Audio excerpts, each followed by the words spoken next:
Alright,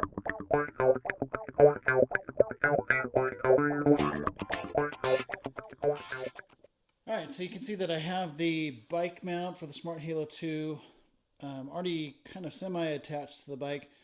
My handlebars required the thicker of the shims. These are the thinner ones. They have little grooves in them, so they fit very nicely into the mount. You can see the grooves there, and then it just kind of clamshells onto it. Takes a little bit of doing. Anytime you use one of these rubber mounts, sometimes it just takes some finagling to get them on there correctly. I will take the screws that came with it, and I'll be able to screw those in there, tighten it down. But your bike may not require the shims, or may require just one of the thinner ones. Again, mine required the thicker ones. Okay, so I have one of the mounting screws already on there. The funny part is that the handlebars on my awesome bike are kind of like in between. So you could have used a 1.5 shim.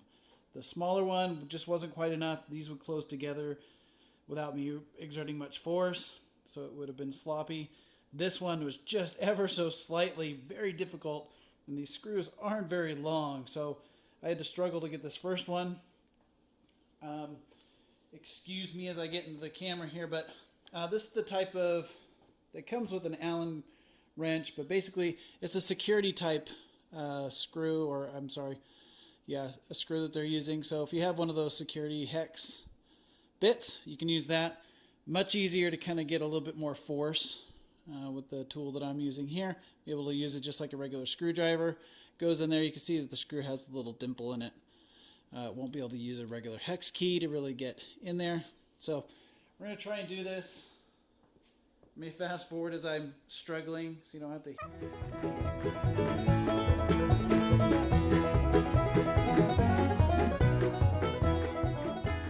And there we go. It's just that easy. You just have to struggle for a few seconds. Doesn't take a whole lot. It's on there. You can see the whole bike is moving if I'm just trying to move this.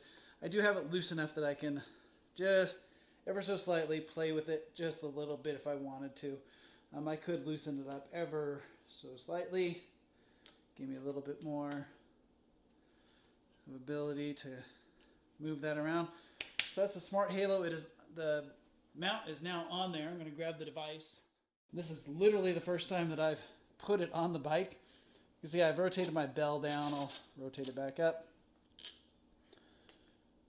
And put it on there. Rotate it 90, and there it is. It is now part of the bike. It wants to come up and off that if I lift that.